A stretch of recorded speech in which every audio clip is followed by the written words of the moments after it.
Hello everyone, this is Taylor Everington with Royal Gorge Anglers in Canyon City, Colorado. We are in the heat of early spring fishing. It's March on the Arkansas River, and we're kind of starting to wrap up March, believe it or not. Pretty tremendous that we've already moved through the month of March and have experienced some really good fishing on the river thus far in the early spring.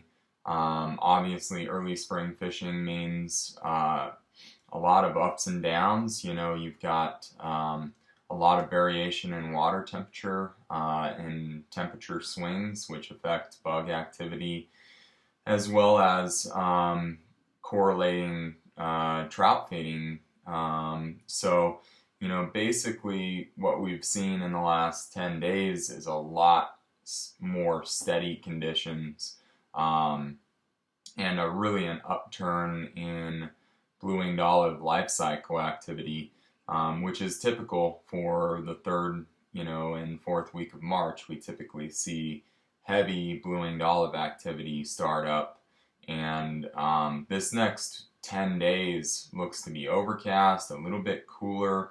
It's obviously been very, very warm.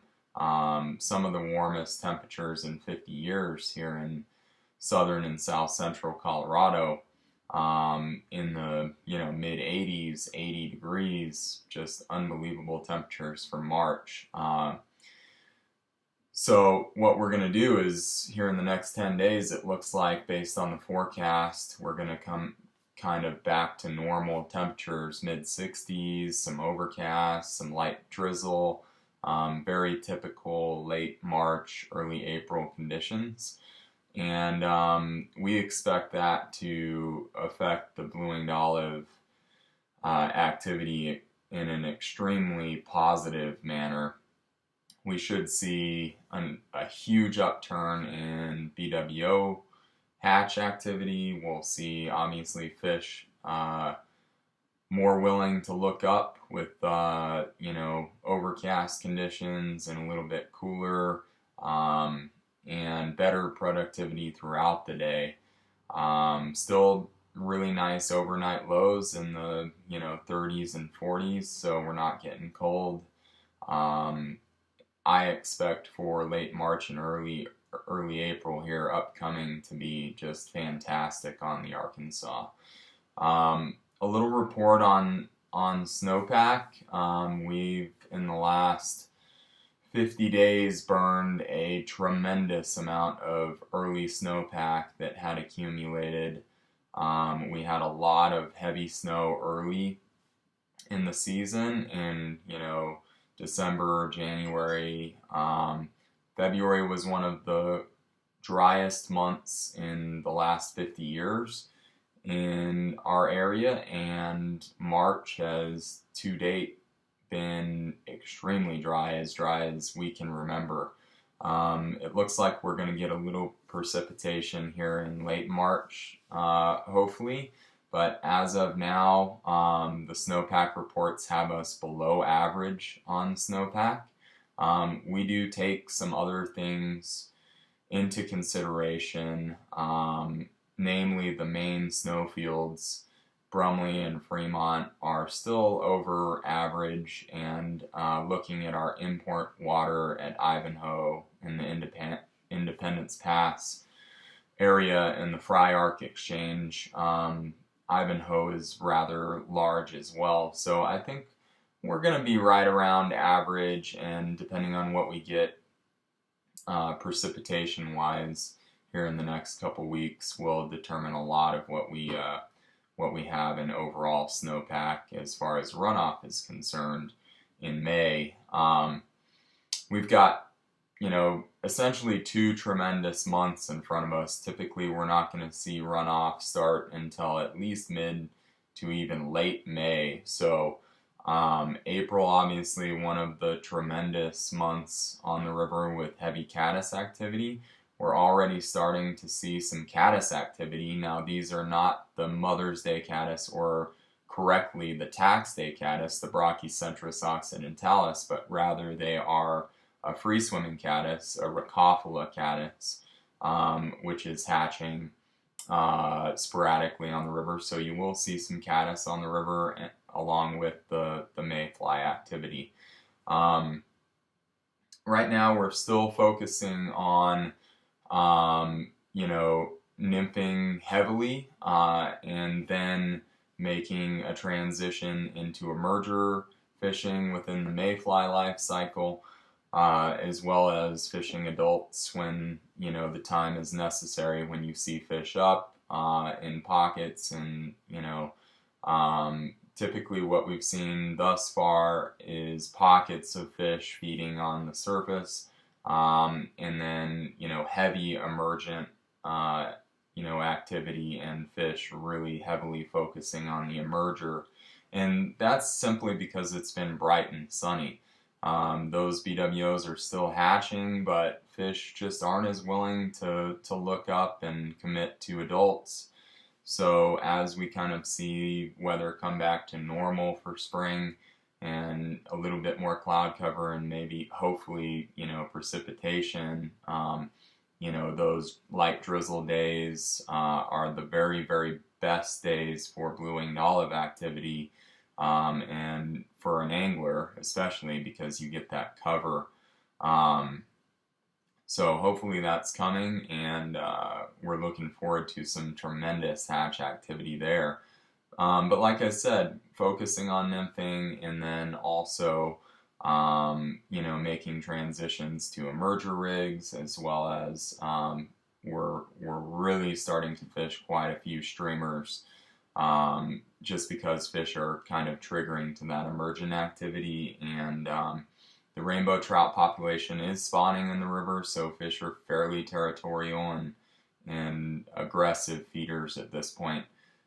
So streamers have been very productive. Just want to take a look at some patterns and some rigging. Obviously, depending on whether you fish a Western rig or a Euro rig, where you position these flies is going to differ. But, you know, we've still got a lot of stonefly activity in the mix. We always do. There's still stonefly molt going on, so we are witnessing fish kind of keying on lighter stoneflies in the morning, darker in the afternoon.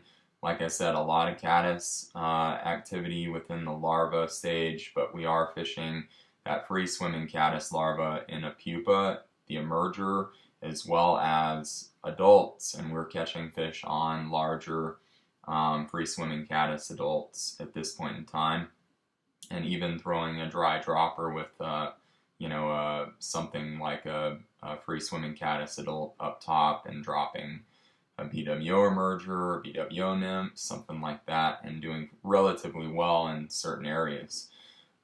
So let's look at stoneflies, let's look at the caddis, and let's look at the mayfly life cycle. The stoneflies that we like to use right now, obviously a little more gold in the morning. Like I said, with the molt activity, this is a soft shell stone, very, very realistic, has been fishing very well. Biot epoxy stone is one of our favorites. Excellent pattern, has been fishing well for several months. And then in the afternoon, we're fishing a lot more rubber legs and darker rubber legs, you know, in the brown to orange coloration, size 8 to 12. The biot epoxy stone in the brown coloration, the darker color in the afternoon, has been a very productive pattern. We're also fishing in that stonefly category some more general attractor nymphs that are fishing very well for the stonefly. Guide's Choice Hare's Ear in the size 12 and 14 has been fantastic. Poxyback Hare's Ear has been another one of my go-to flies in a size 12, 14. Okay. Little flashback poxyback hare's ear. Like I said, we're doing a lot of Euro nymphing, but you can fish jigged flies whether you're Euro nymphing or not. The 20-incher in the jig has been a fantastic stonefly in the afternoon. And then as we go through into our caddis larva, we are featuring much larger caddis larva right now, the Rhacophylla which is your free swimming caddis, and we're looking at size 14s on those. This is Shea Gunkel Splat Roller, size 14. We've got our woven caddis larva, size 14, which has just been a standby and is always just excellent in the spring. And then one of my kind of go-tos here as of late has been John Barr's hair copper with the chartreuse wire body.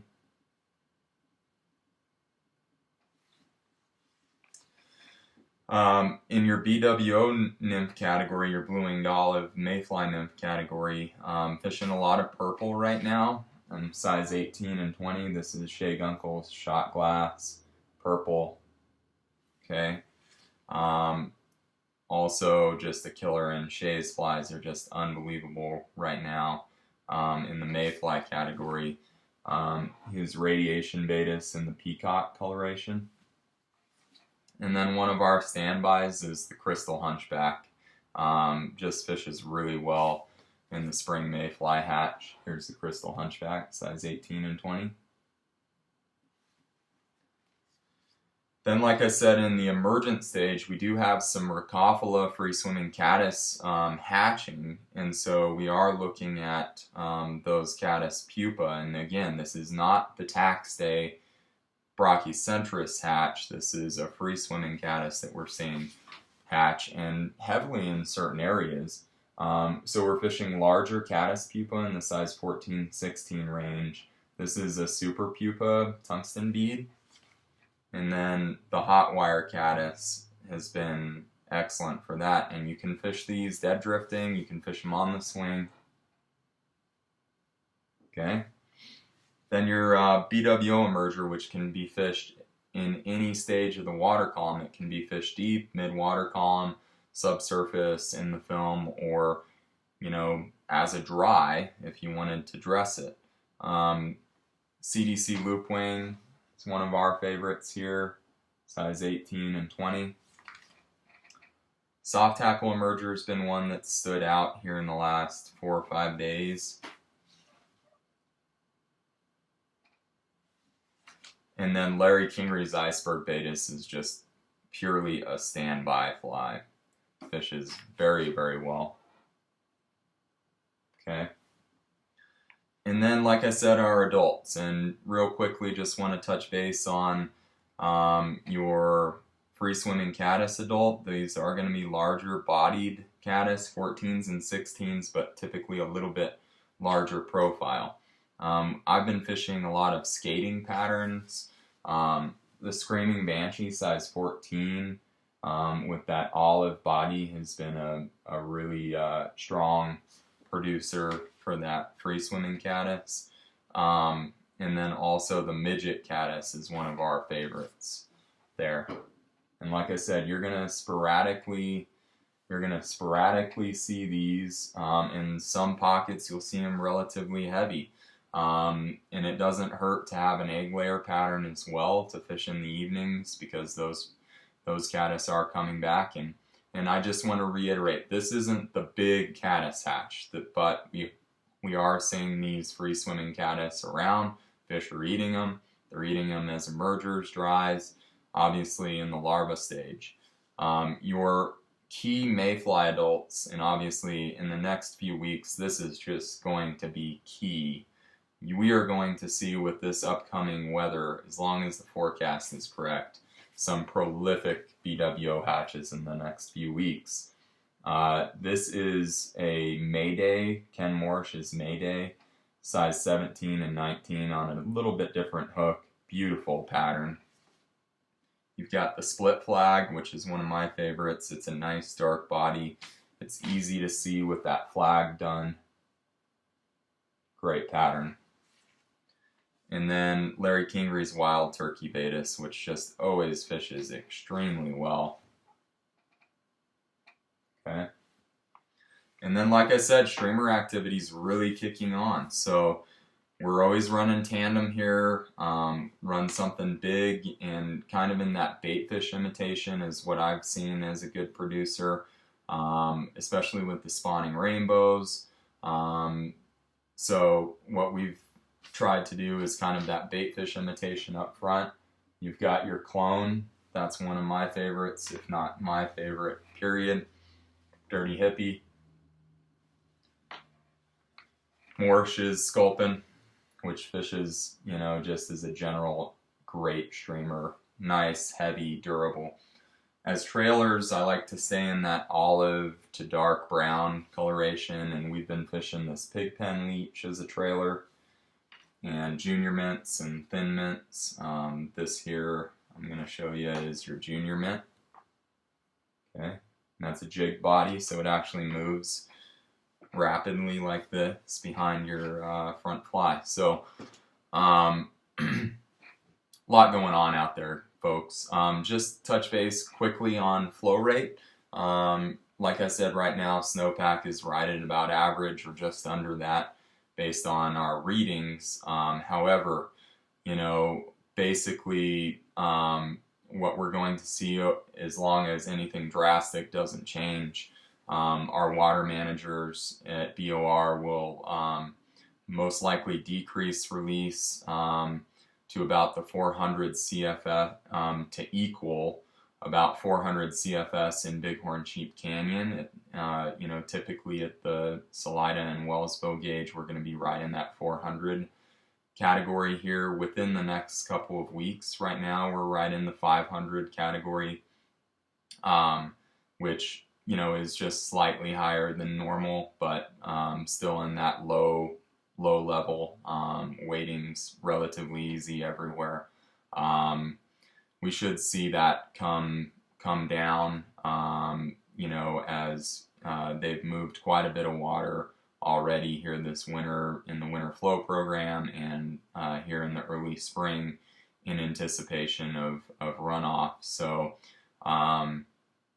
we, you know, they kind of prepare for that runoff, you know, obviously happening May 15 or later.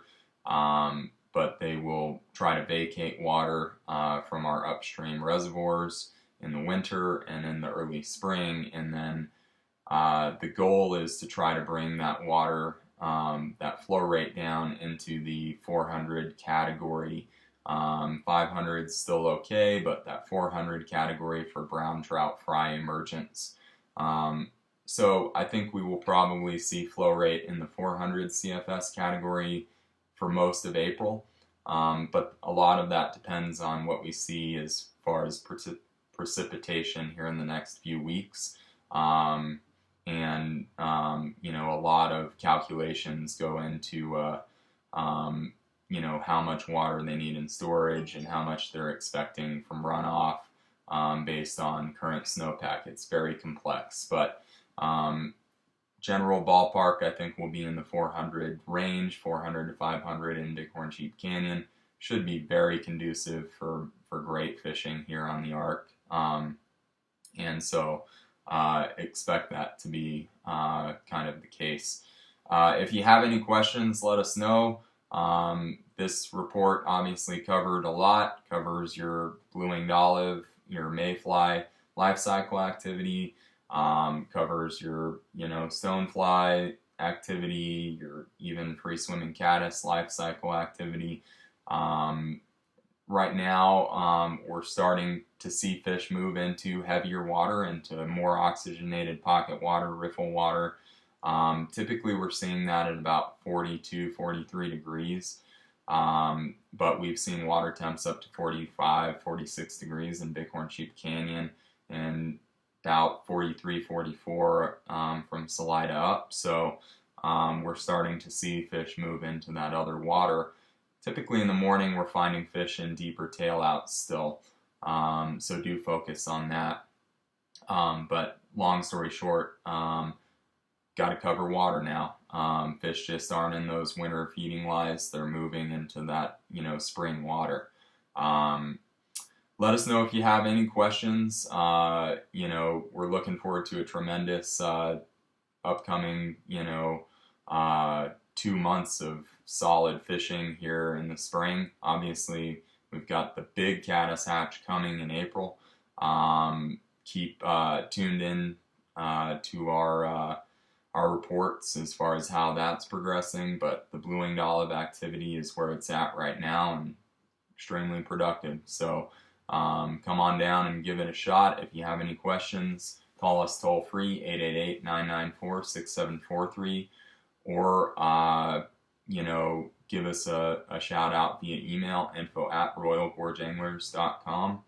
Again, this is Taylor Edrington with Royal Gorge Anglers in Canyon City, Colorado, the only Orvis Endorsed Outfitter and oldest fly fishing guide service on the Arkansas River. Thanks so much for viewing. Have fun out on the water.